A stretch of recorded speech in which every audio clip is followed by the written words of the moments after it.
Mula sa pagiging kadete, ang pulis tumaas ang ranggo hanggang umabot sa pinakamataas na pwesto. May ibang humanga, may ibang namuhi, hanggang ang kontrobersyal na pulis nahalal sa Senado. Pero ngayon, tinutukis ng mga otoridad dahil para sa kanila, si Senador Panfilo Lacson, wanted. Taong 2000, natagpo ang patay ang publicist na si Bobby Dacer at driver nitong si Emmanuel Corbito. Sa investigasyon ng pulisya, lumabas na suspect sina Glenn Dumlao at Cesar Mancao, mga dating tauhan ni Lacson sa Presidential Anti-Organized Crime Task Force noon. Ang krimeng ito, nagdawit din sa ilang malalaking pangalan gaya ni dating Pangulong Joseph Estrada at Senador Lacson. Paulit-ulit tinanggi ng dalawa na may kinalaman sila sa Dacer Corbito double murder case. Wala akong kinalaman. How could I do that? For the 10th time, I'll tell you, wala akong kinalaman. Sa pag-usad ng kaso, di na nilubayan ng kontrobersyang ito si Lacson.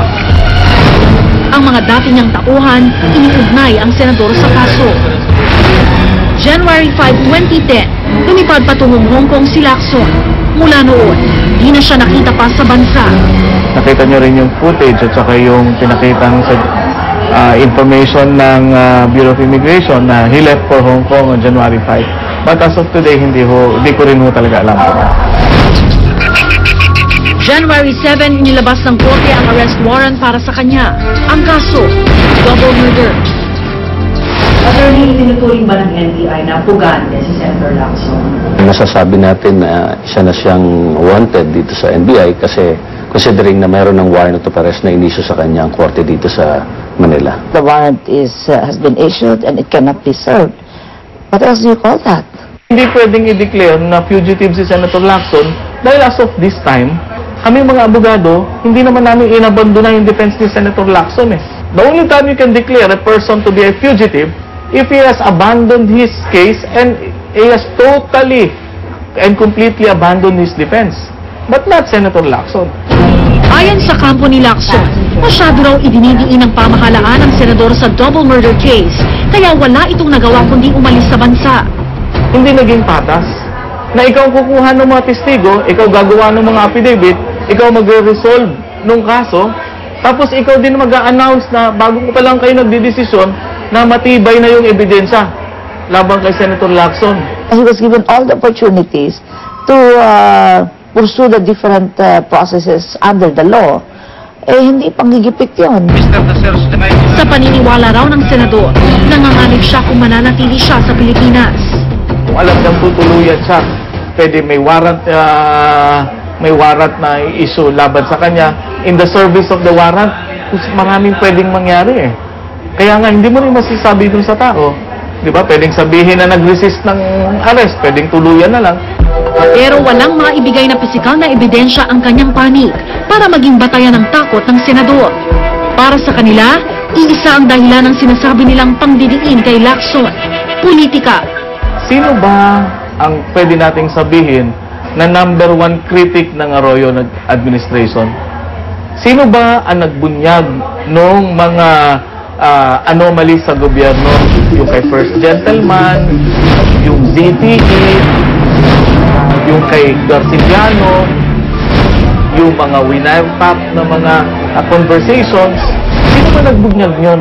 Di ba si Senator Lacson? Nagkaroon ng conclusion ang husgado na talagang may probable cause. Kaya nag-issue na ng warrant of arrest. So, hindi yung ano ang aking masasabi, kundi ano ang naging konklusyon. At ngayon, nandun na sa husgado, pati husgado, yun na ang konklusyon that there is probable cause. Ayon sa isang political analyst, malaki ang epekto ng pagkawala ni Lacson. Nabawasan na isang kritiko, malakas na kritiko yung administrasyon.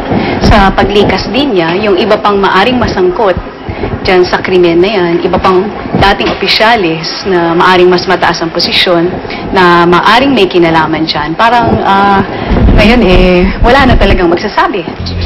Kung pagbabasehan ng mga statement noon ni Lacson, kung hindi siya mahuli, maaaring ilang buwan pa ang bilangin bago siya kusang sumuko.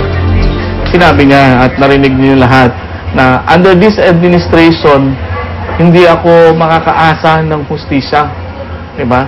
Pero kung siguro kung magbago na yung administration, patas na yung laban, ilalaban ako. Ang pagtakas o ni Lacson, lalo namang ikinabigat ng loob ng pamilya ni Dacer.